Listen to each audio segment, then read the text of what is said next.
Hello everyone, again welcome back to the channel being persistent. हम जो international trade की theories की series ले रहे थे तो उसमें हमने देखी थी मर्केंटालिज्म की थ्योरी, एब्सोल्यूट एडवांटेज की theory by Adam Smith, then comparative cost advantage उसकी भी थ्योरी ली थी हमने। एंड अभी जो ले रहे हैं वो है हेक्सचर-ओलिन थ्योरी जो बर्टिल-ओलिन ने दी है। ओके, सो हम शुरुआत करते हैं हेक्सचर-ओलिन थ्योरी। और इसी तरह से आपको अलग अलग वीडियोस की नोटिफिकेशन मिलती रहे, इसलिए ज़रूर चैनल को सब्सक्राइब कीजिए, लाइक कीजिए एंड अपने दोस्तों के साथ शेयर कीजिए। इसके पहले की जो थ्योरीज हमने ली है उसकी जो लिंक्स है वो मैंने डिस्क्रिप्शन बॉक्स में दी रखी है, तो ज़रूर उसको भी पहले देखिए और उसके बाद ही इस थ्योरी को अगर आप देखेंगे तो आपको ये थ्योरी और ज़्यादा क्लियर हो जाएगी। ठीक है, क्योंकि वो थ्योरी जो है वो पुरानी है, मतलब स्टेप बाय स्टेप डेवलपमेंट हुई है अलग अलग थ्योरीज़ की। ओके, उस पीरियड के अनुसार। सो देखते हैं what is mean by Heckscher Ohlin theory. यहाँ पे क्या बोला है, countries with plentiful natural resource. जिस कंट्री, जैसे हम अगर हमारी कंट्री में जो देखा जाए तो हमारी कंट्री में एग्रीकल्चरल रिसोर्सेज बहुत ज़्यादा है, लेबर भी बहुत ज़्यादा है। ओके, चाइना की तरह। चाइना एक अलग एग्जांपल है, वहाँ पे कैपिटल एंड लेबर दोनों ज़्यादा है। तो ऐसे अगर देखा जाए तो will generally have comparative advantage in products using those resources. ठीक है, सो हमारी कंट्री में अगर असम का एग्जांपल अगर हम लें तो वहाँ पे टी का प्रोडक्शन ज़्यादा होता है। क्यों? क्योंकि वहाँ पे जो नेचुरल क्लाइमेट है तो वहाँ पे वो नेचुरल रिसोर्सेज ज़्यादा से ज़्यादा अवेलेबल है, इसलिए वहाँ पे टी का प्रोडक्शन ज़्यादा होता है। और टी का प्रोडक्शन ज़्यादा होने की वजह से वो आसाम जो है वो कंट्री या फिर आउट ऑफ कंट्री भी उस टी को एक्सपोर्ट कर पाता है। ये हुआ छोटा सा एग्जांपल हमारे कंट्री का। द थ्योरी, मतलब ये जो थ्योरी है ये स्वीडिश इकोनॉमिस्ट जो है बर्टिल-ओलिन ने डेवलप की थी इन द ईयर 1879 के पीरियड के दौरान, on the basis of work by his teacher. मतलब ये जो है ये थ्योरी जो बर्टिल-ओलिन है इसने अपने टीचर ने जो पहले वर्क किया था, जिसको फैक्टर एंडोमेंट थ्योरी के नाम से जाना जाता था, तो उसको ही थोड़ा सा डीप में स्टडी करने के बाद उसने ये हेक्सचर-ओलिन थ्योरी डेवलप की है। तो इसका बेस जो है वो किसने बनाया था? उसके टीचर एली फिलिप हेक्सचर ने। इसलिए इसको बोलते हैं हेक्सचर-ओलिन थ्योरी। मतलब टीचर का एंड स्टूडेंट का दोनों का मिला मिला के इस थ्योरी को नाम दिया गया है, क्योंकि इस थ्योरी में दोनों का ही कंट्रीब्यूशन रहा है। Heckscher Ohlin theory focus on two most important factors, that is labour and capital. यहाँ पे ज़्यादा से ज़्यादा फोकस बाकी फैक्टर्स के बजाय यहाँ पे लेबर एंड कैपिटल पे ज़्यादा कॉन्सेंट्रेट किया है एंड इसी को फोकस्ड करते हुए इस थ्योरी को बनाया है। And this is also known age factor endowment theory, जो पहले एली फिलिप के हेक्सचर ने बनाई थी। ओके, उसके बाद अपग्रेडेशन के बाद उसको हेक्सचर-ओलिन थ्योरी ऐसा नाम दिया था। सो यहाँ पे क्या बोला गया है कि जिस कंट्री के पास कैपिटल प्लेंटीफुल है एंड लेबर रिलेटिवली स्कार्स है, मतलब कंपैरेटिवली लेबर जो है वो कम है और कैपिटल जो है वो बहुत ज़्यादा है, will tend to export capital intensive product. मतलब वो कंट्री किस तरह के प्रोडक्ट एक्सपोर्ट करेगी कि जिसको ज़्यादा से ज़्यादा कैपिटल की ज़रूरत होती है। जैसे टेक्सटाइल इंडस्ट्रीज़ होती है बड़ी बड़ी, ओके, शिप इंडस्ट्रीज़ होती है, ऑटोमोबाइल इंडस्ट्रीज़ होती है, तो इसके लिए लेबर से ज़्यादा कैपिटल की ज़्यादा ज़रूरत होती है। तो ये कंट्रीज़ क्या करती है, देखिए आप अगर देखोगे कि जो ऑटोमोबाइल, बड़ी बड़ी रॉकेट्स या फिर टेक्सटाइल इंडस्ट्रीज़ जो है तो वो कहाँ पे है? वो कैपिटल इंटेंसिव जो कंट्रीज़ है, जैसे यूएस है, चाइना है, रशिया, यहाँ पे ज़्यादा है। क्यों? क्योंकि वहाँ पे कैपिटल रिसोर्सेज बहुत ज़्यादा है, तो वो वही प्रोडक्ट्स एक्सपोर्ट करते हैं जहाँ पे उनको ज़्यादा अवेलेबिलिटी है, जिसकी उनको ज़्यादा अवेलेबिलिटी है। एंड इम्पोर्ट वो चीज़ें करते हैं जो लेबर इंटेंसिव है, मतलब हमारे से, मतलब जो कंट्रीज़ जिसके पास लेबर ज़्यादा है, जैसे कि इंडिया है, चाइना है, तो उनसे वो क्या करते हैं, लेबर इंटेंसिव जो भी प्रोडक्ट्स है उसको वो इम्पोर्ट करते हैं, क्योंकि वो उनको अपनी कंट्री में वो चीज़ें बनाना इतना सस्ता नहीं पड़ता है या फिर महंगा पड़ता है, ऐसा आप बोल सकते हो। While countries in which labour is relatively plentiful, जैसे कि India, and capital relatively scarce, capital हमारे पास कम है, will tend to export labour intensive products only, मतलब कि हम क्या करेंगे कि लेबर जिसको ज़्यादा लगता है उसी तरह के प्रोडक्ट ज़्यादा बनाएंगे और उसी को हम एक्सपोर्ट करेंगे, एंड जिसके लिए कैपिटल ज़्यादा लगता है वह प्रोडक्ट हम क्या करेंगे, इम्पोर्ट करेंगे, as simple as that. Next is some countries are relatively well endowed with capital. So इस तरह की कंट्रीज़ में क्या होता है कि वेज रेट्स जो है वो ज़्यादा होते हैं, मतलब क्या कि जो कैपिटल इंटेंसिव कंट्रीज़ होती है वहाँ पे लेबर कम भी हो तो भी उनको वेज रेट ज़्यादा मिलता है। क्यों? क्योंकि उनकी कीमत वहाँ पे ज़्यादा है। और जहाँ पे लेबर इंटेंसिव कंट्री है तो वहाँ पे कम लेबर ज़्यादा होने की वजह से जो सैलरी है या वेज है वो उनको कम मिलता है कंपैरेटिवली कैपिटल इंटेंसिव कंट्री के से अगर कंपैरिजन किया जाए तो।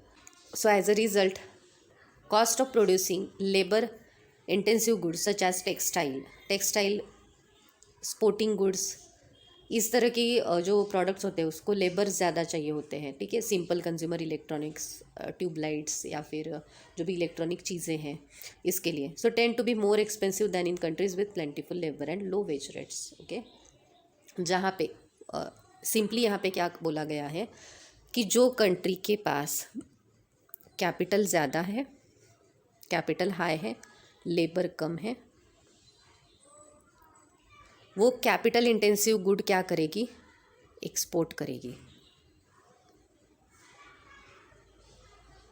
ओके, एंड सिमिलरली जिसके पास लेबर ज़्यादा है, कैपिटल कम है, तो वो क्या करेगी, लेबर इंटेंसिव प्रोडक्ट्स को एक्सपोर्ट करेगी एंड कैपिटल इंटेंसिव प्रोडक्ट को इंपोर्ट करेगी। सो आई होप आपको ये क्लियर हो गया होगा। अगर आपको इसकी ज़्यादा अगर डिटेल में देखना हो तो आप क्या करोगे, एज अ सेल्फ स्टडी कि capital intensive goods and labour intensive goods कौन से होते हैं, इसका आप थोड़ा स्टडी कर सकते हो, ठीक है। तो मैंने जैसे यहाँ पे बताया है कि जो लेबर इंटेंसिव गुड्स होते हैं सो इसके कुछ लिमिटेशंस भी है एंड एजम्पशंस भी है। सबसे पहले देखते हैं इसका पहला limitation, Leontief paradox. Heckscher Ohlin theory was carried out by Wassily Leontief. ये जो थ्योरी है ये पहले स्टडी की जा चुकी है, किसके द्वारा, लियोनटिफ, वेस्ली लियोनटिफ। तो ऐसा कहा गया कि इसने जो फाइंडिंग्स निकाली वो अपोजिट है, किसके अपोजिट है कि जो हेक्स्चर-ओलिन थ्योरी है उसके, तो इसलिए इसको इसका लिमिटेशन बोला गया है लियोनटिफ पैराडॉक्स का। क्लियर। उसके बाद अनरियलिस्टिक एजम्पशंस है जो हम रियल है ऐसा नहीं बोल सकते, रियलिस्टिकली उसको या फिर प्रैक्टिकली उसको सही नहीं माना गया जा सकता है, ऐसा बोला गया है। रेस्ट्रिक्टिव है ये, क्यों रेस्ट्रिक्टिव है, क्योंकि ये दो ही कंट्रीज़ के बारे में बात करती है या फिर दो ही कमोडिटीज़ के बारे में बात करती है इसलिए। ओके, एंड दो ही फैक्टर्स के बारे में बात करती है। वन साइडेड थ्योरी है क्योंकि ये प्रोडक्शन के बारे में ही बोल रही है। स्टैटिक इन नेचर है, मतलब ये नंबर्स में ही प्रेजेंट किया जा सकता है क्योंकि जितने ज़्यादा लेबर मतलब how much, quantity, static. Okay, qualitatively आप इसको एक्सप्रेस नहीं कर सकते हो। Consumers demand ignored, yes, consumer को क्या चाहिए वो यहाँ पे देखा ही नहीं गया है, सिर्फ कंट्री के हिसाब से यहाँ पे बताया गया है। एंड अदर जो फैक्टर्स होते हैं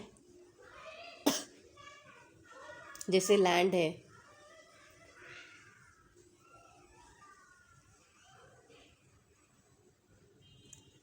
लैंड है, एंटरप्रेनर है, ओके, तो ये सारे जो फैक्टर्स है ये इग्नोर करके सिर्फ कैपिटल एंड लेबर इन्हीं फैक्टर्स पे फोकस किया गया है।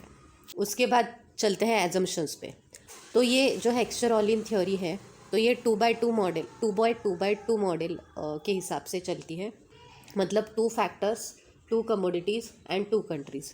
फैक्टर्स जो है मतलब कैपिटल एंड लेबर, ये mobile with in the country, मतलब मूवेबल है विद इन द कंट्री, एक स्टेट से दूसरी स्टेट को ये मूव हो सकते हैं, okay, but immobile between the countries, मतलब दो कंट्रीज़ के बीच में ये मूव नहीं हो सकते, ट्रांसफ़र नहीं किए जा सकते हैं। Perfect competition in product and factor market, yes, यहाँ पे जो है कंपटीशन बहुत ज़्यादा है, परफेक्ट कंपटीशन है। Large number of sellers and large number of buyers यहाँ पे होते हैं इसकी वजह से। Full employment of the factors of production in both countries, obviously चाहे वो कैपिटल हो, चाहे वो लेबर इंटेंसिव हो, चाहे वो कैपिटल इंटेंसिव हो, फुल एम्प्लॉयमेंट है। जितने वर्कर्स जहाँ वहाँ पे है तो उनको क्या है, एम्प्लॉयमेंट मिलती है, क्योंकि डिमांड अगर ज़्यादा हो प्रोडक्ट्स की तो हर एक को काम मिलता ही मिलता है। Production is governed by constant returns to scale, ऐसा बोला गया है। देखिए, बट अगर आप लिमिटेशंस को स्टडी करोगे वहाँ पे क्या बोला है कि अनरियलिस्टिक एजम्पशन। ऐसा प्रैक्टिकली पॉसिबल है क्या कि किसी भी कंट्री में हमेशा आपको फुल एम्प्लॉयमेंट दिखाई दे? अगर इंडिया का एग्जांपल ले तो नहीं। तो ये अनरियलिस्टिक एजम्पशंस बताए गए हैं। Production is govern by constant return to scale, ये बोला गया है कि जो प्रोडक्शन है तो वहाँ पे कंटिन्यूसली फ्लो रहेगा, मतलब कंटिन्यूस प्रोडक्शन होता रहेगा, constant return to scale. Production techniques remain unchanged in both countries, how it is possible?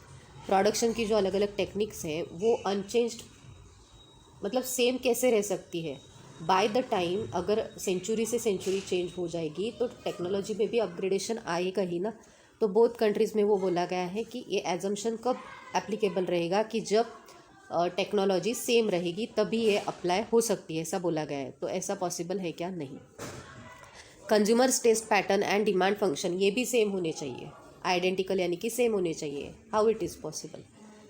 And वो भी बोथ कंट्रीज़ में। ऐसा इसमें पॉसिबल हो सकता है क्या? इंडिया की ट्रेडिशन, यूएस की ट्रेडिशन, कितना ज़मीन आसमान का अंतर है, तो भी वो बोल रहे हैं कि पैटर्न एंड डिमांड जो है वो अनचेंज्ड होने चाहिए। तो unrealistic assumption. Production function are such that the two commodities show different factor intensities, बोल रहे हैं कि प्रोडक्शन का जो फंक्शन होता है, प्रोडक्शन फंक्शन, वो बोल रहे हैं कि टू कमोडिटीज़ जो भी रहेंगी शो डिफरेंट फैक्टर इंटेंसिटीज़, मतलब कोई कमोडिटी जो है वो कैपिटल को ज़्यादा डिमांड करेगी, कोई कमोडिटी जो है वो लेबर को ज़्यादा डिमांड करेगी। The factor intensities are not reversible.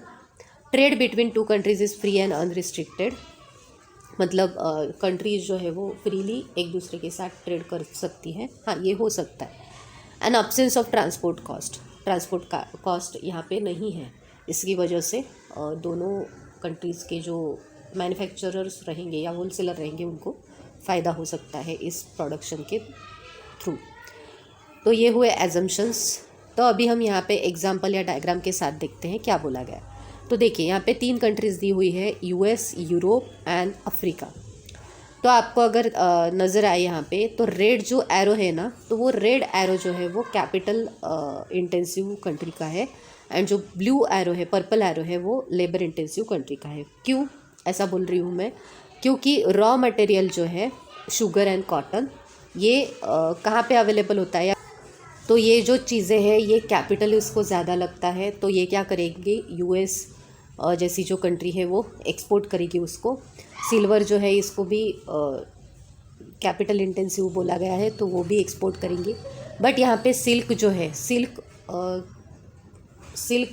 ऐसी प्रोडक्ट है या कमोडिटी है जिसको लेबर्स ज़्यादा चाहिए रहते हैं, तो यूरोप क्या करेगा, सिल्क को लेबर्स इंटेंसिव होने की वजह से उसको एक्सपोर्ट करेगा। ओके, सो आई होप आपको इस डायग्राम से क्लियरली पता चल चुका होगा कि किस तरह से कंट्रीज़ इंटरनेशनल ट्रेड में इन्वॉल्व होती है। So thank you so much for watching the video, and इसी तरह से चैनल के साथ जुड़े रहिएगा और आने वाली हर एक वीडियो की नोटिफिकेशन जो है वो आपको मिलती रहेगी। So all the best, thank you so much, have a nice day ahead.